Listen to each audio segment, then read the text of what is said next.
उसमें कोई अंतर नहीं आया हुआ है। आज 2500 साल भगवान बुद्ध को इस धरती पर आए हुए बीच में भगवान बुद्ध के धम्म को विलुप्त करने का प्रयास किया गया, मिटा देने का प्रयास किया गया। भगवान बुद्ध की मूर्तियों को तोड़वाकर जमीन के अंदर दबा दिया गया। लेकिन एक कहावत कही जाती है, सच्चाई छुप नहीं सकती कभी झूठे उसूलों से। सच्चाई छुप नहीं सकती कभी झूठे उसूलों से, और खुशबू आ नहीं सकती कभी कागज के फूलों से। एक बार मैंने बोला, एक भाई ने कहा बिल्कुल छुप सकती है। मैंने कहा कैसे? बोला कि सच्चाई छुप सकती है अगर आपस में मेल हो, और खुशबू आ सकती है अगर कागज में तेल हो। लेकिन आप जानते हैं कागज में कितना भी तेल लगा लीजिए, लेकिन जो वास्तविक खुशबू आती है वो नहीं आ सकती। तो यहाँ एक पुनः सत्य का उजागर हुआ है, और हमने ये सुना है कि जिस जगह पर हम खड़े हैं यहाँ पर एक काल वो था जहाँ भगवान बुद्ध एक बार पधारे हुए थे।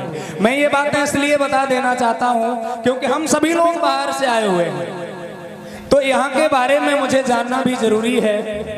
ये वो स्थान है, भगवान तथागत बुद्ध एक बार यहाँ आए हुए थे, और अगर वो स्थान जहाँ पर हमें भी आने का अवसर मिला है तो मैं सबसे ज्यादा सौभाग्यशाली हूँ।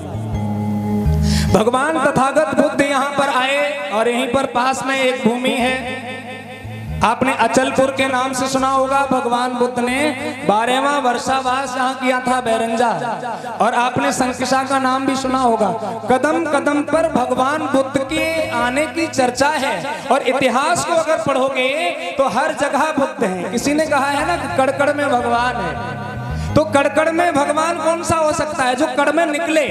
अगर जमीन की खुदाई में कोई भगवान निकल रहे हैं तो वो कड़कड़ में है कि नहीं है? एक बार जोरदार तालियां बजाइए। आज तक चाहे कितनी भी खुदाई करिएगा, लेकिन अगर सबसे ज्यादा प्रस्तुति अगर मिलती है, उपस्थिति मिलती है, तो भगवान तथागत बुद्ध की मिलती है। पूरे संसार में भगवान बुद्ध के सिवाय, माफ करिएगा मैं किसी भगवान की बात नहीं करता हूं, लेकिन बुद्ध के सिवाय पूरे संसार में कोई ऐसे भगवान नहीं है जिनको हर घर में पूजा जाता हो और घर घर में पूजा जाता हो। इस देश की मैं अगर बात करता हूं, आज बड़ी चर्चा है भगवान बुद्ध को। लोग ये कहते हैं कि मैं जानता नहीं हूं। जो बुद्ध को नहीं जानता है जरा हाथ उठाए। जिन लोगों ने भारत देश का तिरंगा नहीं देखा है वो एक बार हाथ उठा दे। देखा है ना? भगवान बुद्ध का जो तिरंगा लगा हुआ है, और तिरंगे के अंदर जो 24 तीली का चक्र लगा हुआ है, जिसका नाम क्या है? अशोक। क्या नाम है? इसका नाम धम्म चक्र है। क्या नाम है? धम्म चक्र। उसे क्या कहते हैं? धम्म चक्र कहते हैं। अर्थात भगवान बुद्ध के ज्ञान का चक्र है, भगवान बुद्ध का प्रतीक है, सम्राट अशोक महान का प्रतीक है। इसलिए जिस देश के तिरंगे पर, जिस देश के झंडे पर जिस भगवान का प्रतीक लगा हुआ हो, वो भगवान पूरे विश्व में सबसे महान है कि नहीं है? राष्ट्रपति भवन में भगवान बुद्ध की मूर्ति की स्थापना है, भगवान बुद्ध की मूर्ति रखी जाती है। हमारे देश के जितने भी सिक्के हैं, जितने भी नोट हैं, जितनी भी सरकारी वर्दियां हैं, वो सम्राट अशोक महान की लाट जिस पर लगी रहती है। सबसे विशेष बात हमारे लिए यह है कि सम्राट अशोक महान भगवान बुद्ध को मानने वाले हैं, और भगवान बुद्ध का धम्म चक्र लगा है तिरंगे पर, सम्राट अशोक महान की लाट लगी है रुपए पर। और आपको क्या चाहिए? फिर आप काहे से कमजोर हैं? अभी भी हम लोग नहीं जान पाए कि देश किसका है। रोज लड़ाई हो रही है, ये देश हमारे नाम से घोषित कर दिया जाए। कौन कहता है? हम कभी नहीं कहते हमारे नाम से घोषित कर दिया जाए, क्योंकि पूरा विश्व बुद्ध के नाम से ही तो भारत को जानता है। अगर बुद्ध नहीं होते, सम्राट अशोक नहीं होते, तो इस देश भारत की कोई भी पहचान नहीं होती।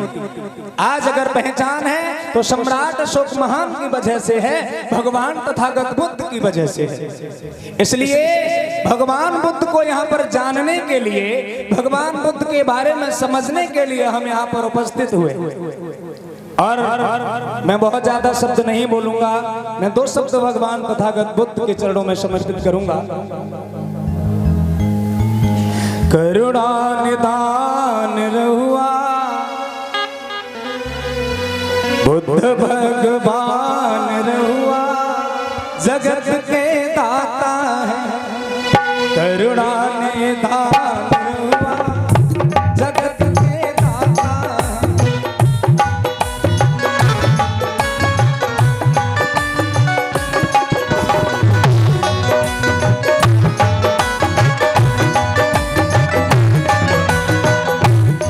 भगवान तथागत बुद्ध संसार के दाता हैं। और दाता किसे कहा जाता है? जिसने कुछ दिया हो।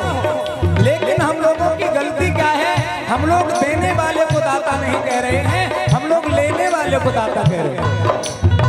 मंदिरों में बैठे हुए भगवान ये चाह रहे हैं कि हमें कोई कुछ दे, और हम उन्हें दाता कह रहे हैं।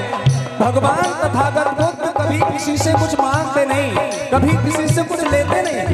ज्ञान को देने वाले हैं, पूरे विश्व में ज्ञान का प्रसार करने वाले हैं। इसलिए भगवान तथागत बुद्ध करुणा निदान रहुआ,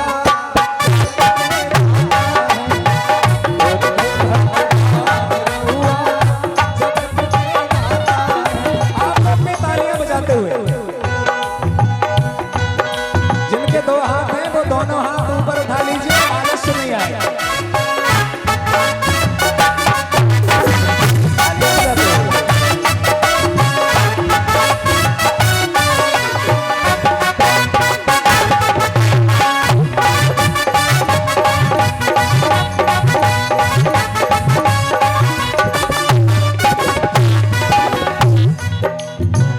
करुणा निदान